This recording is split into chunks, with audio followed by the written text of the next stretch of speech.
Dentro daquilo que a gente tem falado, o tema hoje é sobre orgulho e humildade. E o Neil Anderson fala uma coisa muito interessante sobre isso. Ele diz que o orgulho nos mata. Ele diz: vou conseguir, vou me sair bem de toda essa dificuldade e ser a ajuda de Deus e nem de ninguém. No entanto, isso não é verdade. Necessitamos de Deus e dos nossos semelhantes. Nós todos precisamos do Senhor. Nós precisamos, e esses tempos têm provado isso, do fôlego da vida. E o fôlego da vida vem de Deus. Nós nunca carecemos tanto de sermos sustentados pelo Senhor como nesse tempo. Por isso, eu decidi falar dentro desse tema, orgulho, sobre o tema intitulado Voltemos ao Senhor. Vinde, tornemos ao Senhor, disse Oséias. A palavra de Deus tem vários exemplos de homens que voltaram-se para Deus. Poucos são aqueles que permanecem, pastor Maurício, fiéis até o fim. Até o fim. Hoje eu estava lembrando de uma história verdadeira, não é ilustração, de um crente da Suécia que contraiu câncer na língua.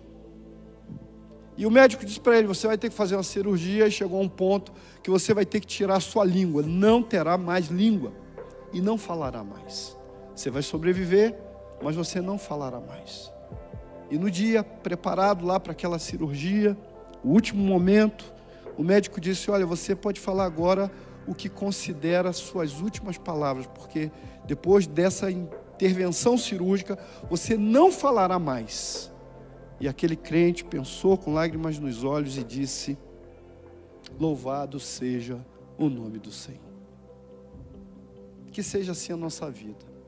Que as últimas palavras, que os últimos momentos, que o último ato de vida nosso seja um ato de fidelidade ao Senhor. Só que isso é difícil. Nós quebramos a fidelidade, nós deixamos de ser fiéis. Nós vacilamos com os nossos pés, nós tropeçamos. E desde que eu era menino, eu ouvia pregações sobre o filho pródigo, pastor João. Aí você pensava assim: ele afastado e a gente aqui na boa, nós somos tudo de Deus, uns crentes bacanas, não é assim que você pensa? Não, amado. Tem gente dentro da casa do Pai afastado. Tem um grupo chamado os do caminho, que vociferam que são melhores do que os que estão na igreja, tudo afastado. Tem um monte de gente dentro da igreja afastado. Tem pastores afastados. Tem gente literalmente que se afastou há anos, saiu da igreja, estão longe do Senhor, sofrem, abandonaram Deus, abandonaram o culto. Uma amiga minha que participa desses movimentos, ela disse para mim: minha filha está extremamente rebelde. Eu disse: sua filha tem ouvido a palavra? Não, porque antes eu levava na igreja, mas depois eu comecei a andar com o pessoal do caminho, e tinha reunião só, e aí ela não vai para a escola bíblica, ela não ouve a palavra, e ela está rebelde, e eu também estou afastada. E reconheceu que estava afastada do Senhor. Há muitas pessoas vivendo afastamento de Deus. E aí você vai dizer assim: então Deus está castigando o povo com essa praga? Não, é só um alerta. Deus está nos chamando a congregar com Ele, Deus está nos chamando a buscar o Seu nome, Deus está nos chamando a voltarmos para Ele. O grande John Dawson, da Jocum, mundialmente conhecido, disse: se quebramos nosso pacto com Deus e violamos nosso relacionamento um com o outro, o passo para a reconciliação tem de começar com um ato de confissão. Então é preciso que haja essa noite no seu coração, você que está em casa, confissão. Você precisa reconhecer que está distante do Senhor. E há um momento em que se está distante do Senhor e que a ficha cai, como no filho pródigo. E você pensa: eu estou longe e eu preciso voltar. E isso, amado, querido, é essa noite. É a noite de voltar. Você não vai vir no altar, você está na sua casa, mas você vai dobrar os joelhos aí. Domingo, quando você jejuar, você não vai jejuar e dizer assim: Deus, cura a minha nação, cura as pessoas. Não, você vai jejuar assim: Senhor, perdoa o meu pecado como cristão, como alguém que conhece a tua palavra, como alguém que devia amar Deus e que está distante de Deus. É tempo de voltarmos para o Senhor. E aí tem um texto muito interessante sobre isso. 2 Crônicas, capítulo 29, de 1 a 11, que conta a história do rei Ezequias. Veja bem, se você ler, a gente não vai ler aqui, mas se você ler o último versículo do capítulo 28, fala do pai desse moço. Lembrei de você, pastor Alisson, estudando isso hoje. O pai dele era Acais, cara perdido. Um rei que colocou ídolos e praticou todo tipo de feitiçaria, idolatria e pecado contra Deus. Ele morreu e os reis tinham um sepulcro real, onde os reis eram enterrados. Mas esse cara errou tanto que o pessoal decidiu não enterrá-lo junto com os reis. E aí fiquei pensando no filho dele. O 28, 27 diz: descansou Acais com seus pais e o sepultaram na cidade em Jerusalém, porém não colocaram nos sepulcros dos reis de Israel. E Ezequias, seu filho, reinou em seu lugar. Pensa Ezequias, seu filho, novo, vendo o pai ser sepultado, não tendo honra real como rei, porque na verdade errou muito. E agora Ezequias é um jovem com 25 anos. Tem alguém de 25 anos aí? Jovenzinho? Não, mas em casa tem um monte de gente que está na casa dos 20. E o texto diz assim: tinha Ezequias 25 anos de idade quando começou a reinar, e reinou 29 anos em Jerusalém. Sua mãe chamava Bia e era filha de Zacarias. Fez ele o que era reto perante o Senhor, segundo tudo quanto fizera Davi seu pai. No ano primeiro do seu reinado, no primeiro mês, abriu as portas da casa do Senhor e as reparou. Trouxe os sacerdotes, os levitas, juntou-os na praça oriental e lhes disse: ouvi-me, ó levitas, santificai-vos agora e santificai a casa do Senhor, Deus dos vossos pais. Tirai do santuário a imundície, porque os nossos pais prevaricaram e fizeram o que era mal perante o Senhor nosso Deus, e o deixaram, desviaram seus rostos do tabernáculo do Senhor, e lhe voltaram as costas. Também fecharam as portas do pórtico, apagaram as lâmpadas, não queimaram incenso, não ofereceram holocaustos nos santuários ao Deus de Israel. Pelo que veio a grande ira do Senhor sobre Judá e Jerusalém, e os entregou ao terror, ao espanto, ao assovio, como vós o estáis vendo com os vossos próprios olhos. Porque eis que nossos pais caíram à espada, e por isso nossos filhos, nossas filhas e nossas mulheres estiveram em cativeiro. Agora estou resolvido a fazer aliança com o Senhor, Deus de Israel, para que se desvie de nós o ardor da sua ira. E aí alguém deve estar vendo isso na internet, deve estar pensando assim: esse cara aí vai falar que o que está acontecendo é por causa daquele negócio lá que o sujeito arrastou Jesus lá no carnaval. Aquilo foi uma grande bobagem. Eu admiro muito a escola de samba que fez aquilo, não estudar história, né? Porque geralmente as escolas de samba falam de cultura, né? Culturalmente, historicamente, milenarmente falando, Jesus nunca foi arrastado pelo diabo, é o contrário. A Bíblia diz que ele arrastou, ele os expôs, ele envergonhou Satanás e seus demônios na cruz do Calvário. Mas você quer saber se é por isso? Não. A praga, a pandemia estava na agenda de Deus. Em Mateus 24, Jesus disse: e eu ouvireis de guerra, rumores de guerra, fome, pestes, um monte de coisa, ainda tem um montão para acontecer. Se você não sabe, estuda Mateus 24, você vai ver que tem um monte.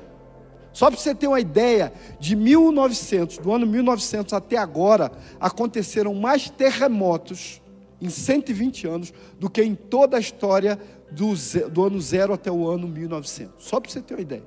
Então, muita coisa, muita tragédia, muitos problemas ainda sobrevirão sobre a terra. Agora, por quê? Nós abandonamos a Deus, nós viramos as costas para Ele. Quando aconteceu o World Trade Center, Anne Graham, a filha de Billy Graham, foi entrevistada e perguntaram para ela assim: por que, moça? Por que Deus deixou que isso acontecesse com tantas pessoas? Ela disse assim: Deus é bom. E Deus ficou tão triste como todos nós com o que aconteceu. Acontece que nós abandonamos a Deus, nós tiramos Deus das nossas casas, nós tiramos Deus da escola, nós proibimos estudar a Bíblia na escola, nós expulsamos Deus até das nossas igrejas, nós não queremos saber de Deus no congresso, nós viramos as costas para Deus. E isso faz com que o mal cresça sobre a face da terra. Tudo, ou quase tudo que acontece, é consequência das nossas próprias ações, dos nossos próprios pecados. O maior orgulho é querer excluir Deus da escola, da universidade, da família. Quanta gente, quanto movimento universitário profundo, desacreditando de Deus, blasfemando de Deus. Eu tenho um amigo que mora no exterior, eu conversei com ele, e ele disse que os amigos blasfemam de Deus, e ele disse assim: Maurício, não faça isso, não blasfeme de Deus. E o amigo disse para ele assim: blasfemar de Deus, para a gente aqui nesse país, é como beber água, e é um dos países que mais está tendo mortes por coronavírus. E agora a gente vai clamar quem? Se a gente blasfemou de Deus, virou as costas para Deus, não quis saber de Deus, não se importou com Deus, não tratou como Deus, não considerou e não se voltou para Ele. Nós precisamos voltar para Deus, todos nós. É tempo de voltar ao Senhor, é tempo de dobrar o joelho, é tempo de chorar na presença dEle, é tempo de clamar por misericórdia. Há exemplos tremendos na Bíblia de homens que se voltaram para Deus. Só para a gente ter uma ideia, Lucas 15, 18 fala do filho pródigo. Ele disse assim: eu pequei contra o céu, contra ti, não sou digno de ser chamado teu filho. E foi estar com o pai, e o pai o recebeu, e você conhece o resto da história. Lá em 2 Crônicas 33, 12 fala de Manassés. A Bíblia diz que ele humilhou-se muito perante o Deus dos seus pais e fez-lhe oração, e Deus aplacou para com ele e ouviu a sua súplica. Outro, o rei Davi, no Salmo 51, de 10 a 12, ele diz: cria em mim, ó Deus, um coração puro e renova em mim o espírito reto. Davi havia pecado, e ele diz: não me lances da tua presença, e não retires de mim o teu espírito, e torna a dar-me a alegria da tua salvação. Também 10 foram os que foram curados da lepra, mas a palavra de Deus diz que um voltou, e voltou glorificando a Deus em alta voz, e caiu aos seus pés. O mundo está caído no chão. Aproveita, mundo, que você está no chão, e dobre o seu joelho, e põe o seu rosto no pó, e diz: Senhor, Deus da Bíblia, Deus da palavra, tenha misericórdia de nós. Esse é o tempo de você clamar, esse é o tempo de você pedir socorro a Deus. Não há resposta, não há cura. Só idosos que pegam e morrem, os jovens. Não. Acompanhe o noticiário. Se você odeia a Globo, como todo mundo odeia, né? Que bom que o lado A e o B, ninguém gosta da Globo. Mas acompanha o que está acontecendo no mundo todo. E em especial em alguns países. Deus espera que você volte. E há algumas coisas sobre voltar para Deus que eu quero falar hoje, que são muito importantes. A primeira delas eu já disse: irmãos, eu não estou pregando, embora estou pregando, coisa de Dilma, né, Maurício? Eu estou pregando para quem está afastado de uma igreja, mas não só para você. Há muito líder religioso, há muito presbítero, pastor, músico, cantor, levita, afastado de Deus. Há muita gente na igreja longe de Deus. Há muita gente fora da igreja que diz: eu sou melhor do que a igreja, longe de Deus. Há muitos pregadores longe de Deus. E nós precisamos voltar para o Senhor.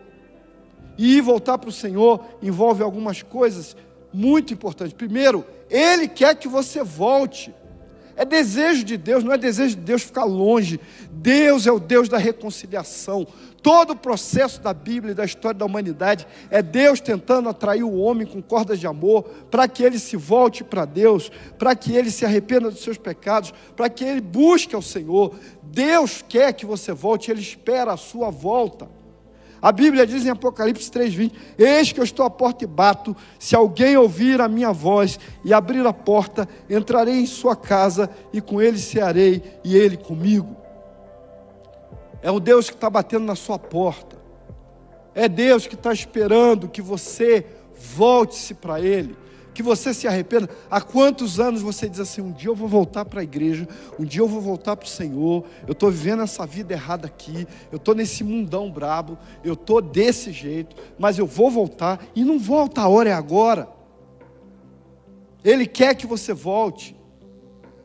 Ele quer que você volte. Ah, mas eu estou em pecado, pastor. Volta, abandona tudo, deixa e volta para o Senhor. Hoje é o dia de voltar para o Senhor. Eu preciso ir à igreja? Não, nem pode ir no momento. A igreja está aí dentro do seu coração. Você é a igreja. Onde quer que você esteja me ouvindo, se você dobrar os seus joelhos, largar tudo que está te prendendo, é cocaína, larga. É prostituição, larga. É aquela amante do seu trabalho que ninguém sabe, larga. É angústia, é a feitiçaria, o quê? A palavra diz: que poderá nos afastar do amor de Deus em Cristo Jesus? Nada, nem Covid-19, nem o vírus, nem a falta de fôlego, nem morrer no hospital, nada poderá nos afastar de Jesus, nada, porque no seu amor, Ele nos comprou com preço de sangue. O precioso sangue de Jesus foi pago por você na cruz. Então nada, os seus pecados não impressionam a Deus. O que impressiona a Deus é você se quebrantar diante dEle e dizer: Senhor, tem misericórdia de mim, eu sou pecador. Ele quer que você volte. Segundo, Ele se deixa achar por você. Deus não está brincando de filme de terror com ninguém, e nem de pique-esconde. Ele diz que se nós o buscarmos, se nós nos esforçarmos, voltarmos para Ele, então me invocareis, ireis e orareis a mim, e eu vos ouvirei. Buscar-me-eis e me achareis, quando me buscardes com todo o vosso coração, e serei achado de vós, diz o Senhor. Jeremias 29:12.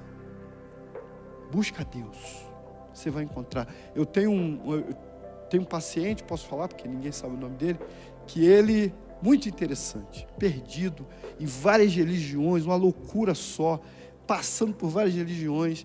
E aí ele veio morar aqui em Curitiba, e ele disse que descobriu uma rádio, a Rádio BBN, que é uma rádio evangelística, e ele começou a ver aquele negócio. E aí ele orou a Deus, ele disse assim: Senhor, eu quero conhecer o Deus de verdade, o Deus do universo, o Criador de todas as coisas.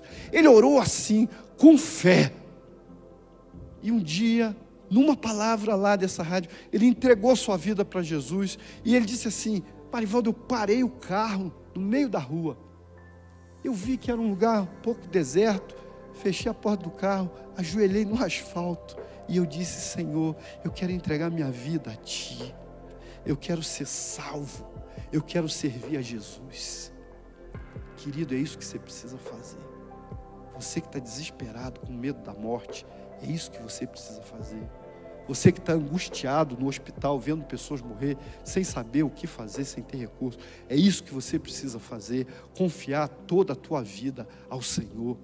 Nós estamos passando por luta e aflição. A palavra de Deus diz que há mais sabedoria na casa onde há luto do que onde há festa. Não haverá bebedeira, a violência diminuiu. Não estou dizendo que é bênção ter esse vírus, essa praga, mas nós precisamos aproveitar esse tempo para nos quebrantarmos, nos dobrarmos, deixarmos nos moldar pelo Espírito de Deus. O Espírito Santo invade mais os corações, as casas, os recantos do que o vírus. Se você se esconder do vírus, você consegue se preservar, mas o Espírito Santo, Ele pode ir onde você está, e Ele não traz morte, mas traz vida, e Ele quer injetar em você algo maravilhoso, uma contaminação abençoada. Ele quer trazer a você vida, e vida em abundância. Você nunca mais será o mesmo se você receber receber o dom de Deus. A Bíblia diz que o dom gratuito de Deus é a salvação, e ele é dada por meio da fé. Talvez você nunca tenha crido nisso, mas agora está vivendo esse tempo tão difícil. Então, querido, é tempo de crer, é tempo de dizer: eu quero Jesus, eu recebo, eu quero achá-lo, eu vou procurá-lo até encontrar. Como a mulher que procurou a moeda, como o pastor que procurou a ovelha, como aquele que procurou o seu amigo e o encontrou. Ele é o Senhor e ele se deixa ser achado por você. E o que acontece, pastor? Depois que Deus me acha, eu vou ficar rico. Tem igreja que diz que o cara vai aceitar Jesus e vai ficar rico, às vezes fica pobre. Nada disso. Quando isso acontecer, a Bíblia diz que a vida renasce quando você volta para Jesus. Se você se voltar para Ele, a vida vai renascer, a vida volta a viver em você. Todo homem, sem exceção, nasce afastado de Deus. Então quem está cheio de orgulho aí com o que eu estou falando, eu nunca me afastei de Deus. Você nasceu em degeneração e pecado, você nasceu longe de Deus. Mesmo quando era bebê, pastor, sim. Mas se eu morresse, eu ia para o céu. Ia porque Jesus morreu por você, não é porque bebê é inocente. Todos nós. A Bíblia diz que nós estávamos mortos nos nossos delitos e pecados. Todos se fizeram inúteis. Durante um tempo, eu disse que esse era o versículo que se encaixava aos políticos de Brasília. Todos se fizeram inúteis. Não há um justo sequer. Ninguém que faça o bem. Ninguém. Não ponha a sua esperança em político nenhum. Põe a sua esperança no Senhor, porque a Bíblia deixa claro que a vida renasce em você. O Espírito de Deus, o zóio de Deus é colocado dentro de você e gera vida em você quando você o recebe. O texto de Osés diz assim: vinde, tornemos ao Senhor, porque Ele despedaçou e nos sarará, fez a ferida e nos atará. Depois de 2 dias nos dará vida, ao 3º dia nos ressuscitará e viveremos diante dEle. Muitos autores do Apocalipse dizem que esse 3º dia é o 3º milênio. Então, fica ligado aí. Já é manhã, 3º dia, pastor João. Jesus está voltando, gente. Isso é real. Jó 5,17 diz: porque Ele faz a chaga, Ele mesmo a liga, Ele fere e as suas mãos curam. Ele quer que você se volte para Ele. Ele se deixa achar por você, e a vida renasce em você. E aí, então você vai perguntar: o que falta agora, então, para que você se renda a Jesus? Há pessoas que não se rendem a Jesus. Há pessoas que, no seu orgulho, na sua vaidade, na sua autossuficiência, vão morrer negando a Jesus. Nunca esqueço que fui visitar um homem uma vez, e esse homem tinha sido muito violento, tinha sido um policial violento, e o Espírito Santo me deu uma linguagem naquele dia. E eu comecei a dizer para ele: renda-se a Jesus. Pensa em falar para um cara que está acostumado a lidar com arma, com tiro, dizer para ele: renda-se. Você precisa se render a Jesus. E ele não se rendeu. Ele não se rendeu. Não entregou a sua vida a Jesus. Jesus quer que você se renda a Ele. Jesus quer que você se entregue a Ele. Jesus quer que você se submeta a Ele. E que a vida renasça em você. Mas há um detalhe muito interessante nisso. Amado, há um tempo. A ampulheta de Deus está correndo. Nós estamos nos últimos minutos da história. Isso é muito claro. Por quê, pastor? A palavra de Deus diz que haveria fomes, pestes, guerras, terremotos, aflição. Eu tenho 53 anos. Dia 1º de maio eu vou fazer 54, como a maioria aqui não, que fez aniversário esses dias, vai ser eu e o gato e um bolo. Não pode nem assoprar o bolo, né? Nunca vivi isso. Nunca vi isso. Falei para os amigos meus: rapaz, desse negócio de pandemia, no ensino médio, lá no Rio de Janeiro, em 1984, pensa, a maioria aqui nem estava nascido. Aí tinha lá endemia, epidemia e pandemia. Endemia, doença que dá sempre no mesmo lugar. Já tem, né? Tem malária, por exemplo, tem países que forte em malária. Epidemia, tem dengue no Rio de Janeiro e tal, mas aí em outro lugar não tem, ou tem em Curitiba, atualmente Paraná está tendo. Outros. Agora, pandemia, era só no papel, rapaz. Eu nunca tinha visto esse negócio. O mundo todo está doente. O mundo todo está perdendo vidas. O mundo todo tem essa contaminação. Nós estamos vivendo os últimos minutos da história, e isso aponta para um outro fato. Meu amado, há um tempo limite para voltar. A palavra diz em Hebreus 3, 7 e 8, portanto, como diz o Espírito Santo, se hoje ouvirdes a sua voz, não endureçais os vossos corações. Não endureça. Suelen, pena que eu não sei cantar, mas tem uma música do Vencedores por Cristo que tem me feito chorar esses dias, que diz assim: sinceramente eu preciso encontrar outro caminho, outra vida a levar. Sinto que existe um motivo melhor para viver, por que lutar, sem iludir, só amar. Vou correndo para Deus, diz o refrão. Vou correndo para Deus. Você que está me ouvindo, meu irmão, larga tudo que você está fazendo. Corra para Jesus. Não há tempo para brincar. Não há tempo para planejar. Não há tempo para ficar elucubrando o que eu vou fazer. Corra para Deus. Você está vivendo num mundo que nesse momento nada tem valor. O que importa é se o cara tem um Porsche hoje na garagem, não pode sair, ou se tem um Fusca e tem que andar a pé. Nada tem valor, só a vida. Até o diabo, aquele burro, sabia e disse para Deus assim: pele por pele, tudo que tem, o homem dará pela sua vida. É esse momento. Álcool gel virou presente de namorado. Está todo mundo doido, aflito, desesperado, ansioso. Uma paciente minha online essa semana falou assim: pastor, estou muito ansiosa. Eu falei assim: eu também estou. Esqueci até de atender uma pessoa segunda-feira, dormi direto. E o pior, liguei para a irmã e disse assim: menina, desculpa, eu estou falando a verdade, esqueci de te atender. Ela falou assim: foi providencial, pastor, porque eu trabalho no multimídia da minha igreja, fui para lá só quando saí de lá que eu lembrei que a gente tinha marcado. É um tempo de aflição, irmão. E nesse tempo de aflição, há um limite, há um tempo, há um momento que nós precisamos nos voltar para o Senhor. Não há tempo mais para brincar, amado. Não há. Não há. Alguém aqui já ouviu a história do Coliseu? O último dia que o Coliseu funcionou, em 404, Constantino lutava como governador com a briga de arena, né? Aquela coisa toda que você viu lá nos filmes 300 também, e viu aquele Russell Crowe, né? Oi? Gladiador, isso aí.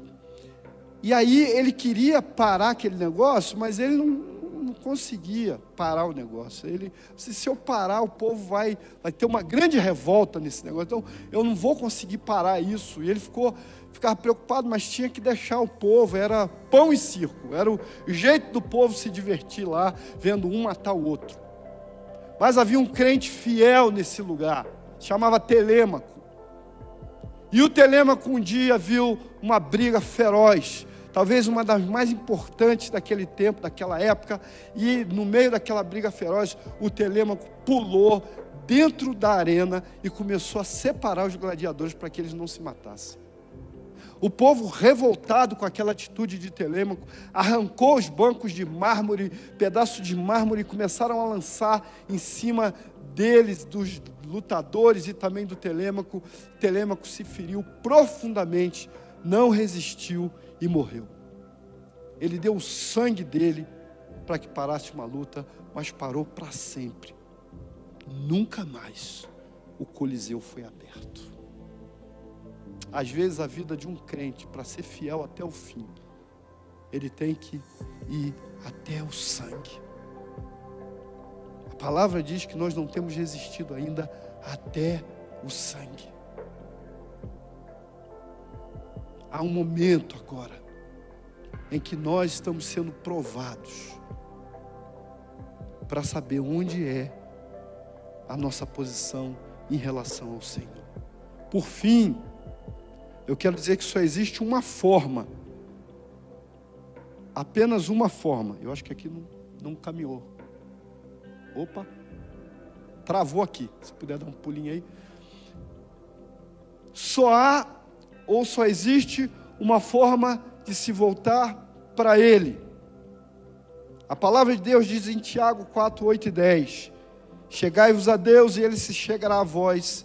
Alimpai as mãos, pecadores, e vós de duplo ânimo, purificai os corações, senti as vossas misérias, lamentai e chorai, converta-se o vosso riso em pranto e o vosso gozo em tristeza, humilhai-vos perante o Senhor e Ele vos exaltará.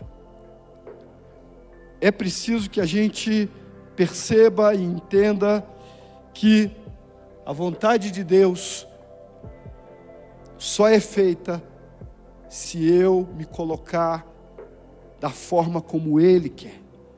Quem é Deus? Ele. Eu quero informar você que Ele não tem Covid, Ele não está com coronavírus, Ele não está com falta de ar, Ele não está tremendo, Ele não tem febre, Ele não perdeu o controle, Ele é soberano, Ele é forte, Ele é grandioso, Ele é o Todo-Poderoso, Ele é o Senhor dos Exércitos, Ele está de pé, Ele continua sendo Deus, como diz a música. E nós, como gente, como pessoas que somos, precisamos reconhecer que nós precisamos nos quebrantar diante do Senhor. Nós precisamos lamentar e chorar. Precisamos converter o nosso riso em pranto, o nosso gozo em tristeza. Nós precisamos nos humilhar diante do Senhor. Esse é o tempo de buscar o Senhor. Esse é o tempo de estar diante dEle. Esse é o tempo de ser fiel a Ele. Esse é o tempo de voltar-se para Ele e buscá-lo com todo o nosso coração. Não há outra saída para você. Não há outra esperança para você. Você que está bem, você que está vivo, você que está doente, você que não está doente. Há uma palavra só: humilhar-se diante do Senhor. Um dos homens que voltou-se para Deus, apesar do seu pecado, foi Davi. E Davi é uma lição para a vida de cada um da gente, porque Davi era um homem quebrantado. Davi é um homem que pecou, que errou, mas que o seu coração era voltado para o Senhor. E no Salmo 51, 17, ele diz assim: os sacrifícios para Deus são um espírito quebrantado, e um coração quebrantado e contrito não desprezarás, ó Deus.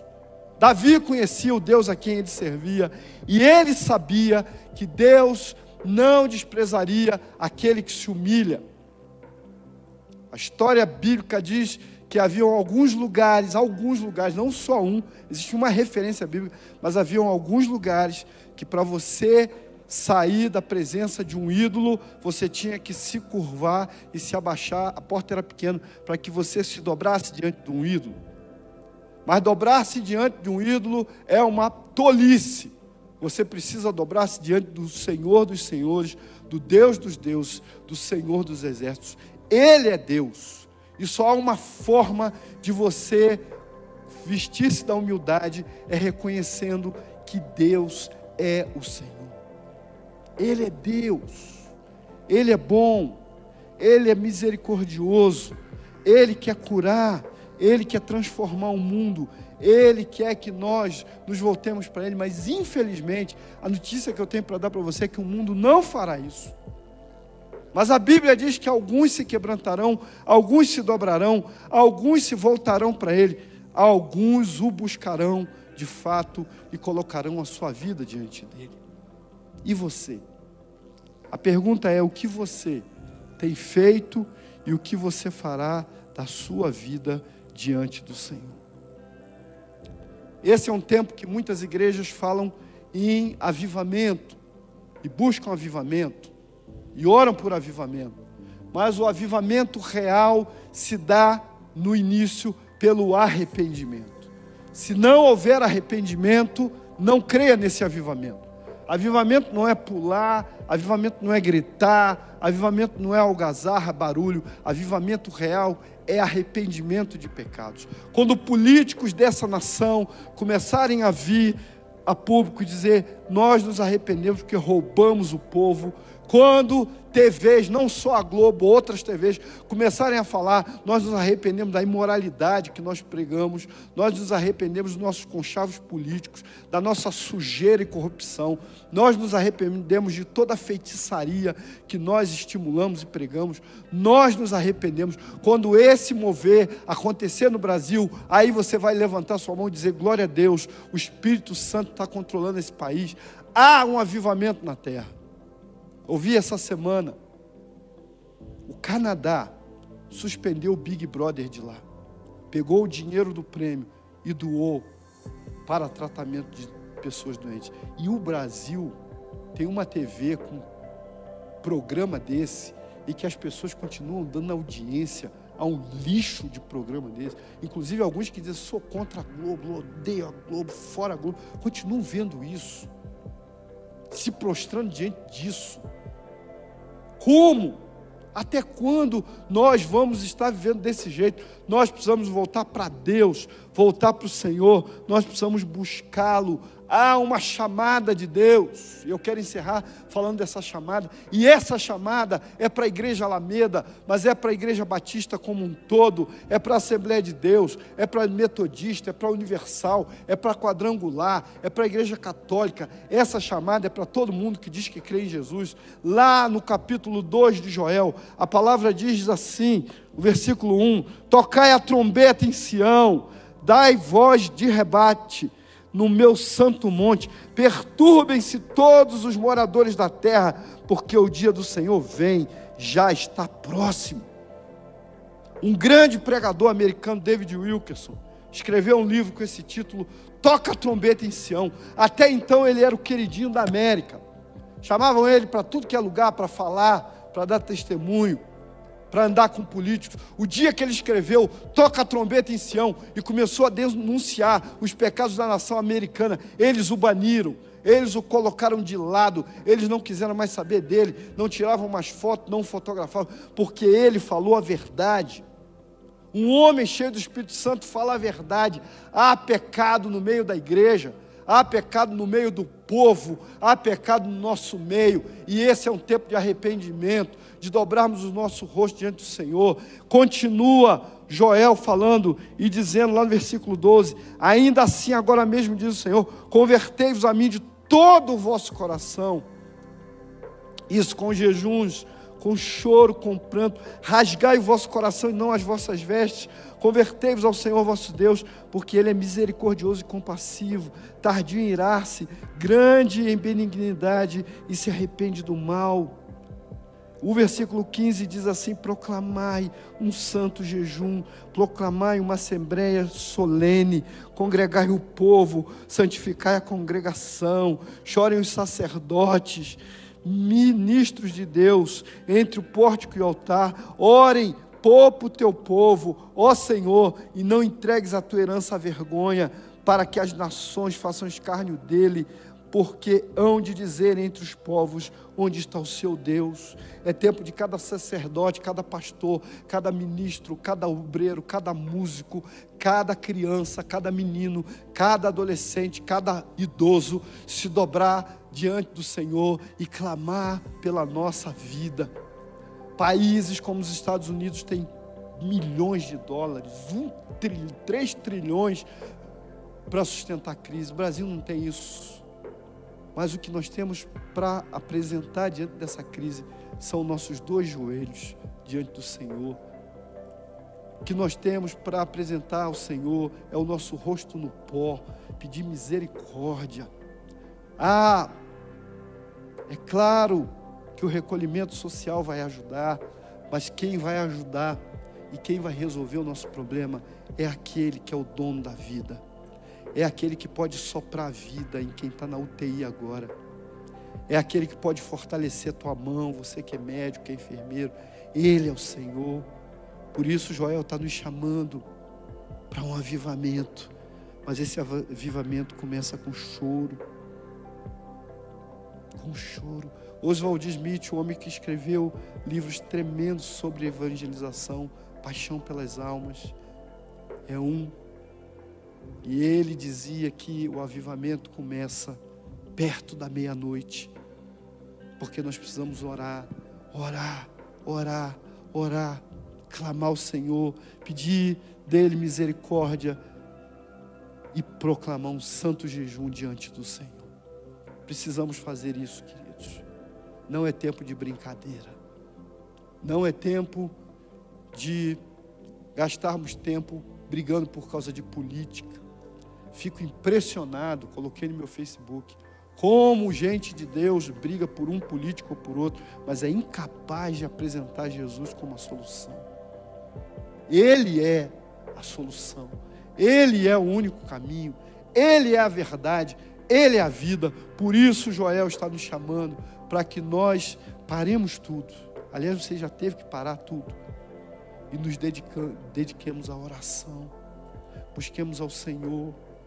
Essa semana, orando em casa com a família, nós colocamos a mão sobre a Bíblia. Eu, minha esposa e minha filha. E esse costume não é errado, mas também você não deve fazer sempre, mas eu resolvi fazer. E eu falei assim: Senhor, dá-nos uma palavra. Minha filha orou, e quando abriu, caiu no Salmo 71, e lá diz assim: Senhor, Tu não vais me desamparar na velhice. Há muita gente insensível, achando que só vai morrer velho. Não é assim. Um morto é motivo de choro. 1000 mortos, 10.000, 100.000. Até quando, Senhor? Tem misericórdia. Nós precisamos clamar como sacerdote Arão, passarmos com incenso no meio do povo de oração, para que o Senhor possa curar, em nome de Jesus. Vou chamar o João aqui, nós vamos estar orando. Eu sinto no meu coração que nós precisamos orar por você que é médico, enfermeiro. Creia. O que a ciência não faz, o Espírito de Deus, Espírito de vida, Ele pode fazer. É possível que você, orando, crendo, amando, possa ressuscitar pessoas no hospital. É possível que você, tomando todos os cuidados que você toma, você tenha uma cobertura extra do Espírito de Deus, pedindo: Senhor, me guarde, me proteja, mas proteja aqueles a quem eu tenho cuidado. Creia nessa palavra.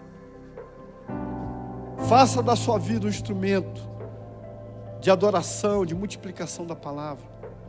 E você, que está há tantos anos longe de Deus, amigo do Evangelho, gosta da Bíblia, ouve pregação, de vez em quando você ouve uma pregação, ouve um louvor, coloca no carro, daqui a pouco muda para o funk.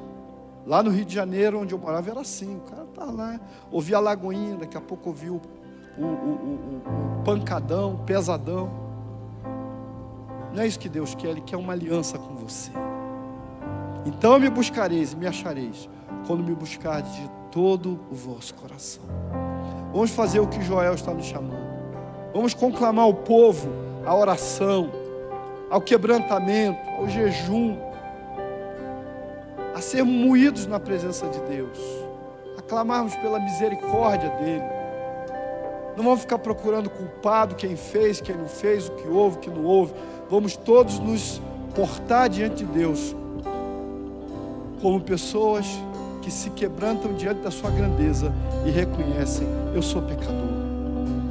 Como aquele descrito na parábola do publicano e do pecador. O publicano dizia assim: eu não tenho pecado, mas o pecador nem sequer ousava levantar sua cabeça.